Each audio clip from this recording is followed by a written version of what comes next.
You're tuned into the Weekend Jazz Update with Jashanti Silva. On this week's episode, it's about Marcus Miller, his biography and best hits. During this hour, we're going to be talking about some of his best albums. Here's a quick recap of what's coming up. We are starting things off with a night in Monte Carlo, a breathtaking live set where Marcus teams up with the Monte Carlo Philharmonic Orchestra. It's jazz meets symphony, funk meets elegance, with emotional high points like Strange Fruit and Tutu. Then it's Renaissance, a 2012 rebirth for Marcus featuring a fresh young band and pure live energy. It's a record about growth, mentorship and musical renewal, Miller proving he's both a leader and teacher. Next, we'll groove to Aphrodisia, inspired by his global travels tracing African roots. The Pan-African celebration of rhythm featuring Lionel Luke, Lala Hathaway and Keb Mo. And finally, Laid Black, Miller's 2018 return to raw funk and neo-soul energy, blending hip-hop, R&B and jazz with pure fire. And there was some insight into what's coming up during this hour, and this is the Weekend Jazz Update with Jashanti Silva. You're tuned into the Weekend Jazz Update with Jashanti Silva. On this week's episode, it's about Marcus Miller, his biography and best hits. During this hour, we're going to be talking about some of his best albums. We've gone through his rise through the 90s and early 2000s, now we move on to the next phase. Let's start with something truly special, a night in Monte Carlo recorded live in 2010 with the Monte Carlo Philharmonic Orchestra. This album captures Marcus at the height of his maturity, not just as a bassist but as a composer and conductor. Imagine a full symphony behind that groove, jazz meeting classical elegance head-on. It's a jazz symphonic hybrid, lush strings colliding with raw funk energy. Tracks like I Loves You, Porgy and Strange Fruit find new life in this orchestral setting. There's something deeply emotional about hearing Strange Fruit, a song of protest, surrounded by the grandeur of strings. It's haunting, cinematic and powerful. Trumpeter Roy Hargrove and vocalist Raul Midden join him, adding warmth and texture to an already rich soundscape. This isn't just a live album, it's a musical experience that blurs genres and generations. Marcus isn't just playing bass here, he's conducting an entire conversation between groove and grace. It stands as one of the finest live jazz fusion orchestral recordings of the decade. After that came Renaissance in 2012, and the title says it all, Rebirth. By this point, Marcus Miller had nothing left to prove. But instead of coasting, he built an entirely new band filled with young, hungry musicians, people like saxophonist Alex Hahn, pianist Chris Bowers, and guitarist Adam Agati. The result? Gone are the layers of studio gloss. In their place, a raw energy that captures the spirit of live jazz again. Tracks like Redemption and Slipping into Darkness show off Miller's renewed fire, the interplay between generations, the joy of collaboration, the spark of discovery. And Detroit, that's pure groove therapy, a love letter to the city's funk and soul legacy. Renaissance is more than an album, it's a statement of mentorship. It's Marcus saying, I've built this sound, now let's pass it on. It marked his transition from star bassist to elder statesman, guiding the next wave of jazz funk visionaries. Then came Aphrodisia in 2015, and this one goes beyond music.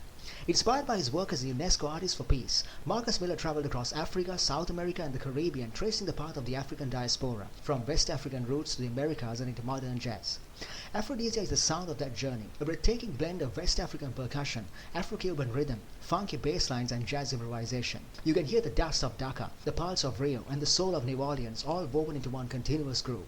Tracks like High Life feels like a celebration, bright, rhythmic, full of joy, while We Were There carries deep reflection and historical weight.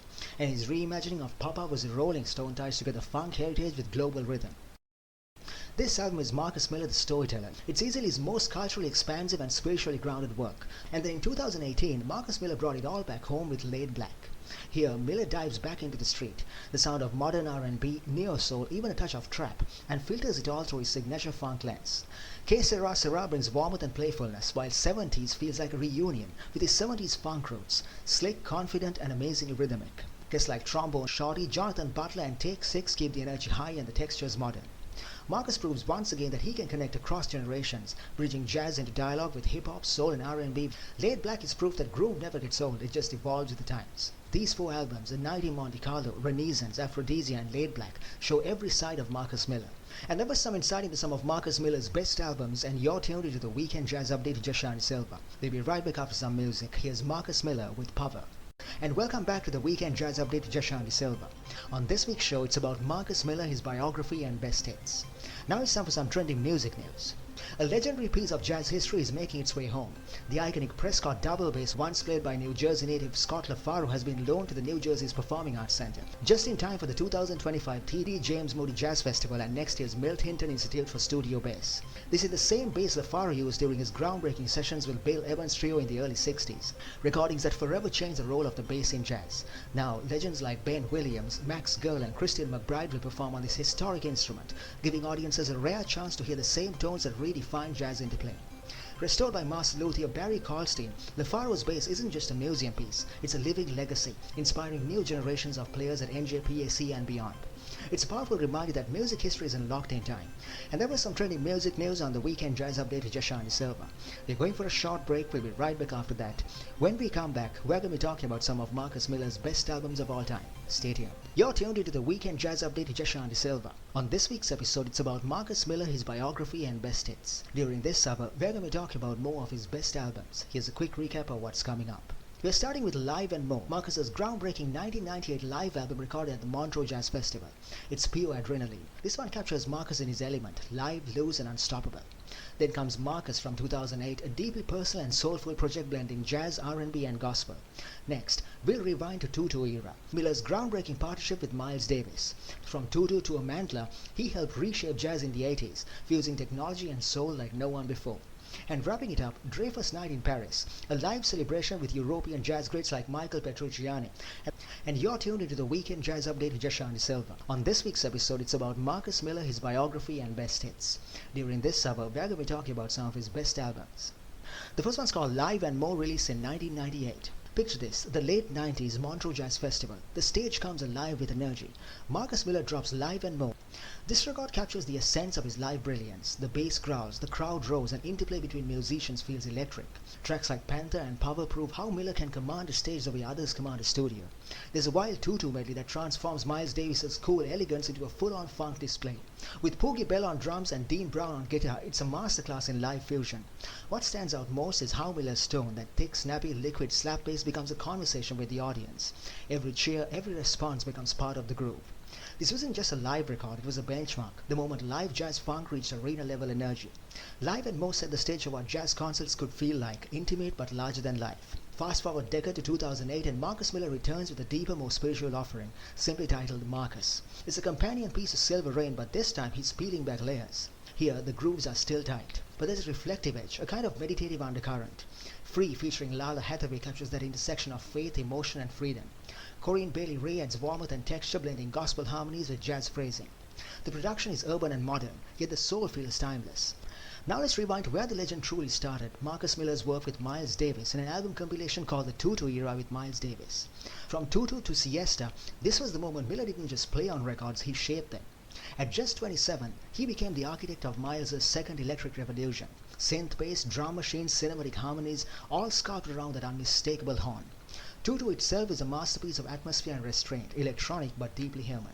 Then you've got Splash, Portia and the Backward Ritual, tracks that shimmer with that sleek urban energy that defined 80s fusion. It was risky, modern and polarizing, but it worked. Miller brought technology into jazz without losing its soul. Miles' mystique meeting Miller's modernity. The legacy monumental. This era redefined what jazz could be in the digital age. Stylish, cinematic and profoundly emotional. It's a blueprint for modern jazz production even today.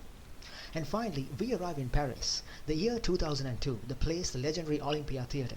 Dreyfus Night in Paris wasn't just a concert, it was a celebration of global jazz unity. Marcus Miller took the stage alongside Michael Petrucciani and Richard Galliano, representing the diverse talent at the Dreyfus Records label. Together, they turned the night into a cross-continental jam of pure fire. When they hit Tutu or Burning Down the House, it wasn't just a performance, it was a dialogue between cultures. French fusion, American funk, Latin swing. Son of Macbeth has a theatrical edge, reminding us how Marcus can balance precision and chaos with equal grace. This album stands out as a document of jazz globalization, the idea that groove transcends borders. Miller didn't just perform that night, he conducted a conversation between worlds. And you're tuned into the Weekend Jazz Update with Jashan Silva. On this week's episode, it's about Marcus Miller, his biography and best hits. We've come to an end of this week's episode of the Jazz Update, so now let's recap what we discussed on this program. Born in New York in 1959, Marcus Miller grew up in a musical family. His dad was a church organist, and by his teens, Marcus was already a multi-instrumentalist. But once that bass hit his hands, jazz and funk were never the same again. Now, before he became a solo star, Miller played with the giants, Aretha Franklin, Luther Vandross, David Sanborn, and most famously, Miles Davis. He was the creative brain behind Tutu, the album that redefined Miles' sound in the 80s and made Miller a household name in the jazz world. When it came to his top 3 albums, it's hard to choose, but let's count them down. At number 3, we've got The Sun Don't Lie, released in 1993, his solo breakthrough, Pure Marcus. Coming in at number 2, M Square, released in 2001. the Grammy winner. It's lush cinematic jazz fusion with cameos from some of the best in the business. And at number 1, Aphrodisia, released in 2015. A global masterpiece inspired by Miller's work with UNESCO, tracing the roots of African rhythms across continents. It's jazz meets heritage, powerful and spiritual.